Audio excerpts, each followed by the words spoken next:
All right. Good evening. Welcome to the regular meeting of the Altamont Zoning Board of Appeals on October 28th, 2025. Before we start, I'll point out the exits. There are two to the rear, one over my left shoulder here. Meeting's occurring in the Altamont Community Room, and it is 7 o'clock. Please rise and join me in the Pledge of Allegiance.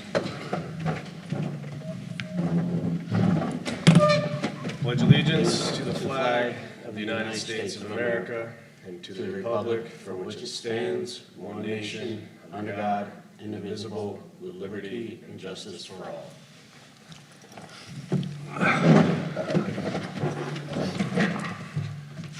Before we begin, I would ask the members of the zoning board to introduce themselves, starting to the left. Charles Trout. Simon Litton. James Sullivan. Bob Freeman. Andrea Witham. Elizabeth Laparco. And I would also like to introduce our new Department of Public Works Supervisor, Chris Arzamanian. Good evening. And on the agenda today, we have a review of the application for a special use permit requested by Amy Lahoff for Star and Splendor LLC, a retail shop and espresso kiosk at 192-198 Main Street, Altamont, New York. At this time, I would invite Ms. Lahoff to come up and describe her project.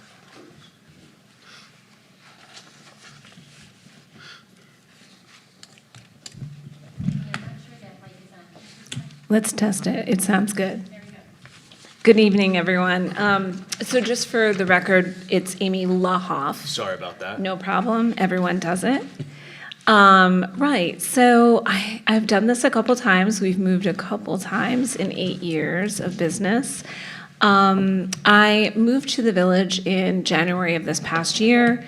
My shop has been in Troy for the past 2 years, and I have been loving it so much here and really missing the feel of the previous shop, which was in Voorheesville, which is a very similar type of neighborhood. I think this Main Street is actually a little bit more busy than that one. As soon as I moved to Troy, I instantly regretted it. And I couldn't have foreseen that I would buy in Altamont or that there would be space open in Altamont. But when it became clear to me, it felt like exactly the right thing. So hence my application. So Star and Splendor started out as my office space for an event planning business that I did. I left my corporate job before Etsy Inc. I was sort of moonlighting as an event planner while I was professionally doing that for Etsy. And so I made the choice to like go off on my own. And to keep regular hours, I had already like a small goat's milk soap business. I had several other friends that had sort of wedding favor adjacent products. And so I put them in the shop, and it just grew and grew and grew. And we responded to the things that people were asking for. And because I had managed several metaphysical shops previously, back in the 90s and early 2000s, a lot of people were asking for like the crystals and the decks. And so I said, I know how to give this to you. And so it just grew from there. And it became a lovely part of the community, and it was a really nice way to support myself. So what I was really missing the last 2 years in Troy was the sense of community. There are a lot of students, and there are a lot of transient people that come in, they go to school, they leave, a lot of touristy type things, but they don't really feel quite like my people. And Voorheesville tended to be more of a destination shop, and so I'm assuming that that's how this will go, right? I appreciate the fact that there is parking on the street as well as public lots. I don't anticipate that the shop is going to add a whole lot more traffic. We generally don't have more than, in the Troy shop, we generally don't have more than 8 people in the shop at a time, and I would say it's probably going to be about half that here. Generally, the way the business runs, we keep hours 11 to 7. It's retail hours, basically. But with the addition of an espresso kiosk in there, I'm kind of open to seeing what the community would want for that. So if it is that people want to have a place that they can swing by on the way to their work, I would hope to be able to offer that. The shop is generally pretty quiet. Part of the issue we're having in Troy now is that we have a new tenant and they're very loud and their sound really encroaches on our space. And my shop has always been like a very good neighbor, right? So we don't disturb. We mostly play classical music in the shop. Any events that we do are on a very limited basis, and they're basically like wellness minded. So it's not a party. So I really want to focus more on more giftable retail in this space here. So it will still be in the spirit of the original shop, but it's going to be a little more accessible and also friendly to people who just want to like pick up a gift and like give it to a friend or a family member. We always have had a large number of locally made products, and so I hope to continue to do that, and also to learn about new people that live in the village or surrounding that we can bring their product into this shop. In Troy, that doesn't go over as well for some reason, and I kind of miss that about the original vision for Star and Splendor, was that it was always handmade and it was always local. Anything else we have in the shop is very mindfully sourced, always. And if you look at our website, we do have like a kind of code of ethics that reflects that. But yeah, essentially, I'm just very excited, if you agree to allow us to come in, to bring the shop here, because I think it would be a really great fit. And I'm hearing a lot of positive feedback. I don't know who spread the word. It was not me. But people just started coming up to me and saying, I'm just thrilled that you're bringing Star and Splendor in. Hopefully, too, like the additional, like the people that do come in to discover Altamont will also like go to the other businesses here, right? Like I'm thinking the cafe next door and, the pizza shop and the park, the little park and the fairground.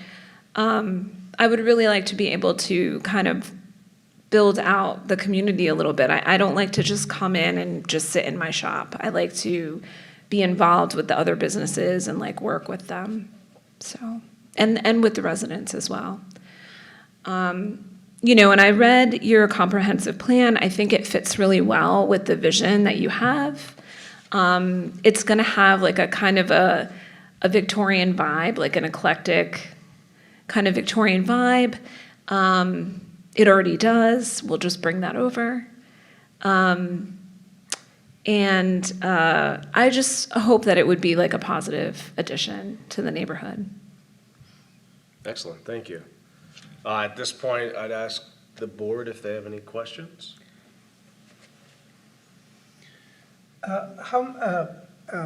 Will you have employees?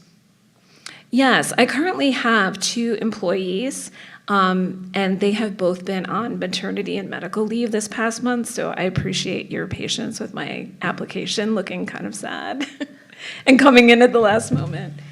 So I have 2 employees currently, and I will employ more people, because with the addition of the espresso kiosk, we will have 1 person there and 1 person behind the counter at all times. Do you do any online or anything like that, or you're strictly out of your store? I do occasionally have online sales. Okay. The original business model was very heavily reliant on the online. Sure.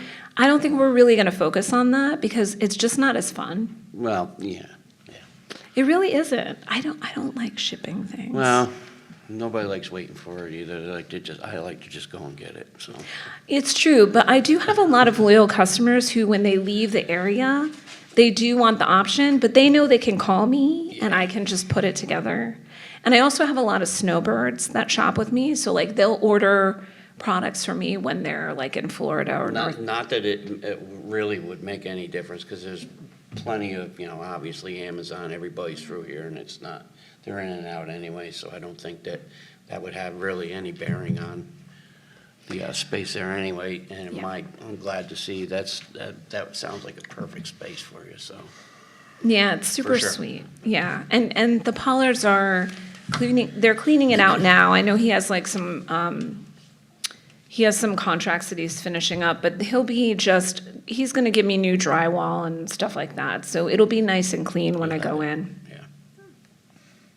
So you'll offer like wrapping of these things to make them look pretty, so you can just hand them off as gifts? Yeah, so it's funny, we always have that stuff available. No one asks for it because our bags and our paper that we wrap, we normally like put everything in tissue, and it always looks so pretty that people are just like, oh, I'm just gonna give it. Because it's like a blue Yeah. handle bag with like gold paper, Yeah, no, gold that- tissue. yeah, sounds But we have that option, so. And we will have more gift sets in this shop. We did in the old shop. They don't do as well in the current place because it's a lot of young people. They just want to come in and get like one or two things and leave. The gift sets did really well in Voorheesville. So, Yeah, I think it would be a better thing here than Troy, to yeah, be honest with you. I certainly don't like the commute.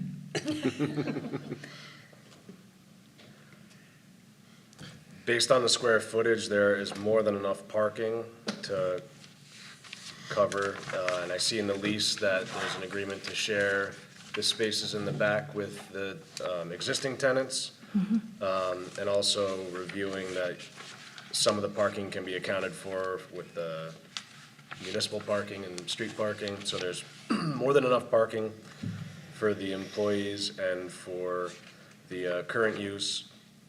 So unless there's any other questions, I'll read through the short environmental assessment form. Thank you very much. You're Thank welcome to you. sit down. Thank you. Thanks. So this is the short environmental assessment form, Part 1, project information for Star and Splendor LLC, retail location 192 Main Street. An existing retail and coffee business moving to a location that was formerly a restaurant cafe. Does the proposed action only involve legislative adoption of a plan, local law, ordinance, administrative rule, or regulation? The answer is no. Does the proposed action require permit approval from any other government agency? If yes, list the agency. So yes, and that would be us for the special use permit.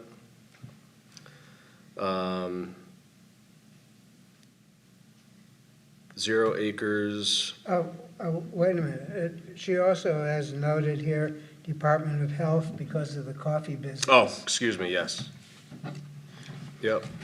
That's also, like, we need to get a little further along Mhm. for them to come, but that's in the pipeline. You want it to be included, so it's under consideration, yeah. Yeah, just because it's part of it, yeah. Just for information, so you know, they're also gonna look at that space. Yes. Thank you. Are you going to be planning and serving anything other than coffee? Just tea, no food is the agreement. Okay. Because we do not want to compete with the Main Street Cafe. We like them, we want to support them. So we're not doing that. So no pastries, no bagels, none of that? No, they asked me not to do that, and that's totally fine with me. I know it's a bummer, but let's see what happens. If we want to work together on something, we can do that. We have that option. Land uses that occur on and adjoining to near the proposed action are commercial and residential. Turn the page.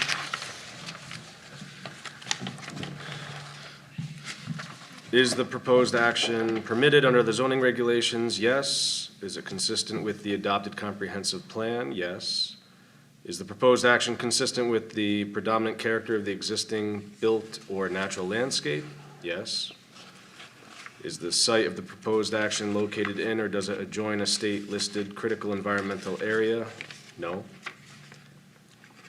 Will the proposed action result in a substantial increase in traffic above present levels? No. Are public transportation services available at or near the site of the proposed action? No. Are any pedestrian accommodations or bicycle routes available on or near the site of the proposed action? Yes. Does the proposed action meet or exceed the state energy code requirements? No. Will the proposed action connect to an existing public-private water supply system? Yes. Will the proposed action connect to an existing wastewater utility? Yes. Does the project site contain or is it substantially contiguous to a building, archaeological site, or district which is listed as on the National or State Register of Historic Places, or that has been determined by the Commissioner of the New York State Office of Parks and Recreation and Historic Preservation to be eligible for listing on the State Register of Historic Places? No. Wait a minute, isn't that in the historic district?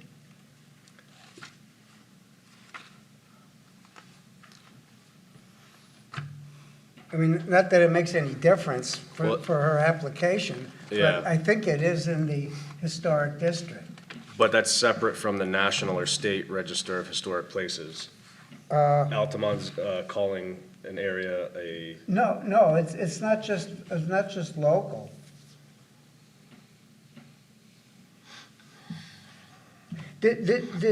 When you were filling this out, did you use the, what the heck do they call it now? The information the DEC gives? Not for this form, I didn't. So that may be incorrect, I may have filled that out incorrectly, but not in a malicious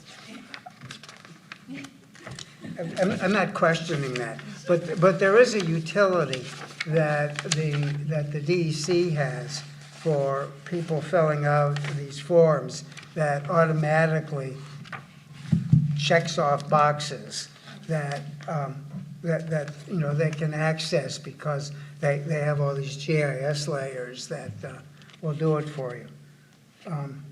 But I think this is in the historic district. I'm looking to see if there's a map included in the code book.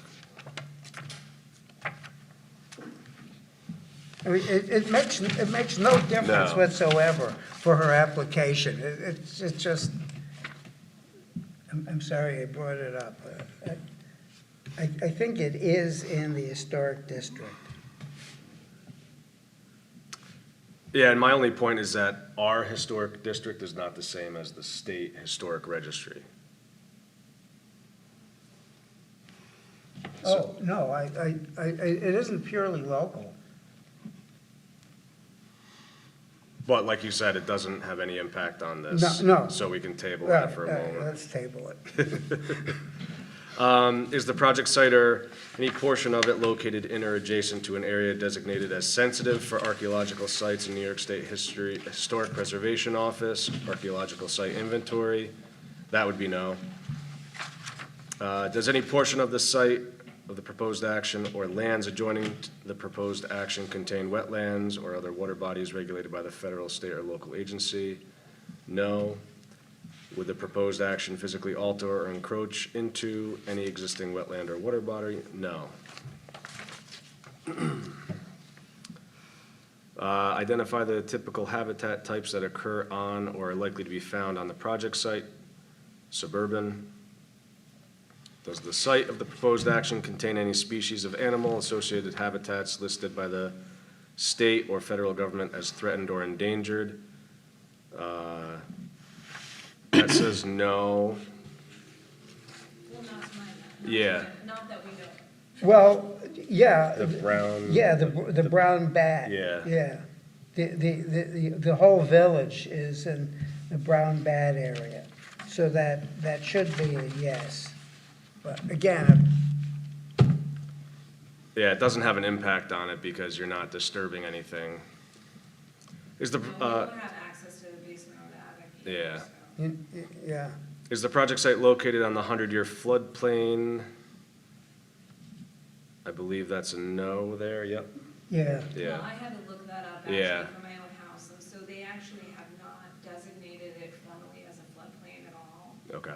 even with the creek next to my house, so I looked that up a while ago. Oh, even the house isn't? Yeah, Wow. my house is right on the creek and Yeah. it's not, and when we flooded, I was worried about that. Well, these And I days, was trust me, surprised. your 100-year floods are happening pretty much every other month, so I'm Yeah. sure at some point there'll be I was very surprised, but I was also, I guess, grateful that my insurance didn't have to be impacted. Yeah. financially. yeah. Will the proposed action create stormwater discharge either from point or non-point sources? No. Does the proposed action include construction or other activities that would result in the impoundment of water or other liquids? No. You're not altering the site at all, so. Has the site of the proposed action or any adjoining property been the location of an active or closed solid waste management facility? No. Has the site of the proposed action or an adjoining property been the subject of remediation? No. So based on the scope of the project, this is going to be classified as a type 2. There it is. A type 2 action under seeker. So no further action is necessary. So unless there's any discussion or questions, I would ask for a motion to accept the resolution classifying the action under seeker and scheduling a public hearing on the special use permit application. I'll make that motion. I'll second it.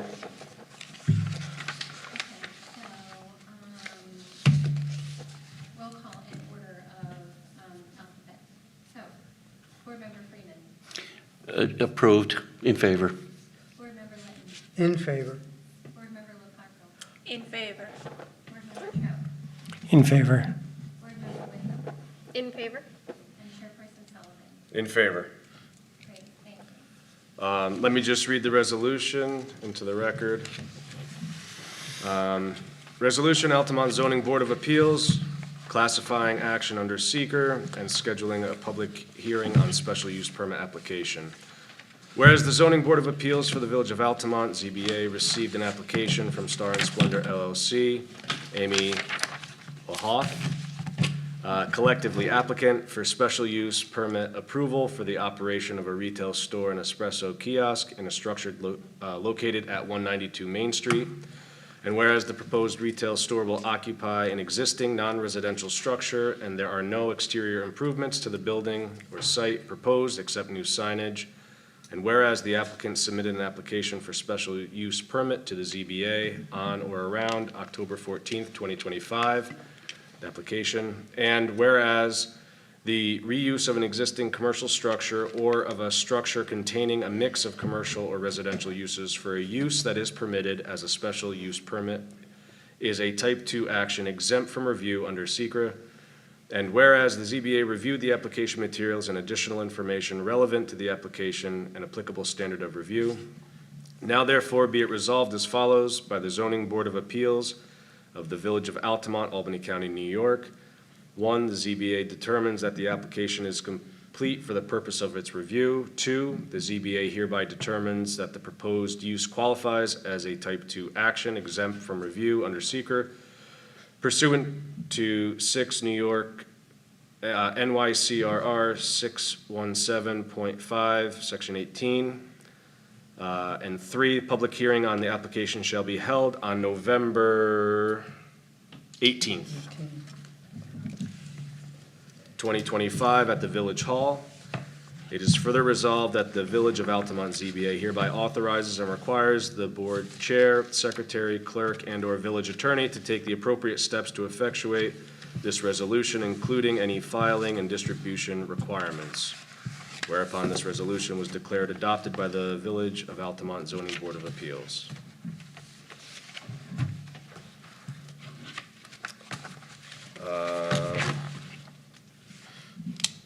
Okay.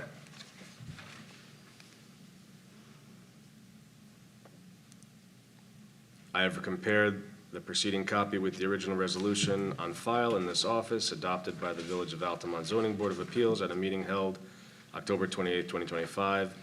And I do hereby certify that the same to be a correct transcript therefrom and of the whole of the original. I further certify the vote thereon was as follows, and it was all members for, no against. Witness my hand and seal of the Altamont, the Village of Altamont, this 28th day of October, 2025.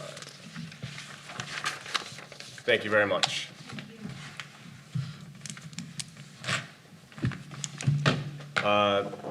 Before we move on to the next item, are there any other requirements that the applicant should be aware of for filing, or do we have all the paperwork we need? I think you were thinking that you were gonna have it signed, I don't know if that's gonna be ready or not, but if you wanted that included, then it's 2 weeks before that date, so it would be, needing to be in by November 4th. November 4th, okay. So I will be away that entire week. Let me see if I can get it to you before I go. The problem just being that we're going back and forth still on the design, so I don't know how specific you need the design to be. Do you need it to be the finished, or what are the requirements you would want to review? So you'd have to look at the application, but the size, whether it's in a window or outside, how it's going to be attached to the building if it's outside, those would be the pertinent facts. Okay. And the application would tell you what the guidelines are for size and lighting and all that kind of stuff. Yeah, I thought I reviewed that, I didn't see. That I can get in, right? So I was hoping to get a mock, so when I did this before, I had to like have a mock-up. I think as a board, we would probably feel pretty comfortable having a general idea of what you're looking for, but I think the size being the most important. Yeah, we're thinking of something that's comparable to what's already there, maybe even a little bit smaller. So, okay, I'll send that in then before I leave. Thank you very much. Sorry, this is a long process. No, it's okay. It all just feels like it's squished, but that's the speed of business. All right, next item on the agenda is to review and approve the minutes from the meeting on June 17th, 2025. That was our last meeting. Give you a moment to look at it, and if anyone has any comment.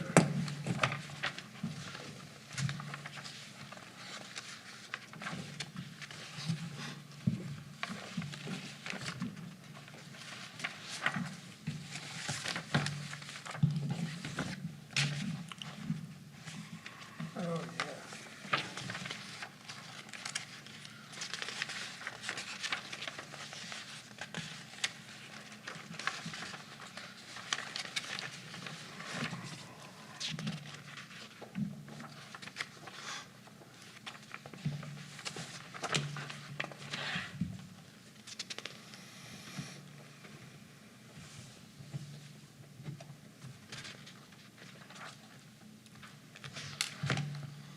I know when I reviewed it before the meeting, I didn't see any errors that stood out to me to the best of my knowledge. All right, seeing no comment, can I have a motion to approve the minutes? So moved. Seconded. Thank you. Okay, so Charles and Simon, and roll call, Board Member Freeman, Approved? Board Member Litton, In favor. Board Member Locarco, Approved. Board Member Cho, Approved. Board Member Wickham, In favor. and Chairperson Sullivan. Approved. Thank you. Item 4, other business. There was one thing I wanted to bring up based on our previous meeting on the 17th. There was the issue of the parking calculation and how it was worded. And at the time, we thought that it could have been worded in a clearer way so that there were no further issues. So it's not necessary to have a discussion about it, but I would like to just email the village board and recommend the amending of that section In case you are curious, it's 35522, Part D, number 1. It says, off-street parking spaces shall be provided as listed below. In the case of a combination of uses, the total requirement of off-street parking shall be the sum of the requirements of the various uses unless it is established that staggered hours of use would justify modification. If a portion of a space is required, a full space shall be provided. And that was really the crux of the confusion. So my recommendation is to remove, if a portion of a space is required, a full space shall be provided, and replace it with, if after the applicable parking calculation has been tabulated and the result includes a fractional part, the result shall be rounded up to the nearest whole. So anyone can just email the village board and ask them to fix something in the code or change something in the code. But I figured as a board, if there was any discussion about it, now would be the time. And the village board would decide the wording, but that was just a recommendation. Any questions? Okay, I think it's a good idea. Yeah, all right. kind of get rid of the gray area or Yeah, the just, partial. yeah, take it out so we don't have to deal with the Yeah, same yeah, confusion. for sure. And make it easier for residents. All right.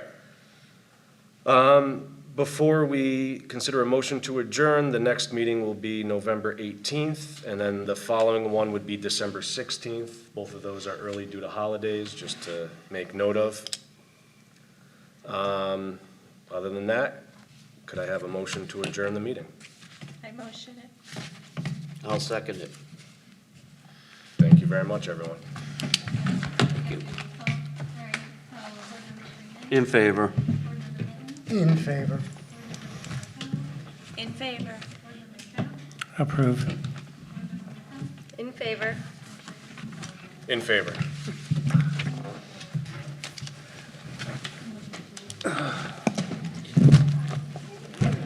Yeah, that's definitely.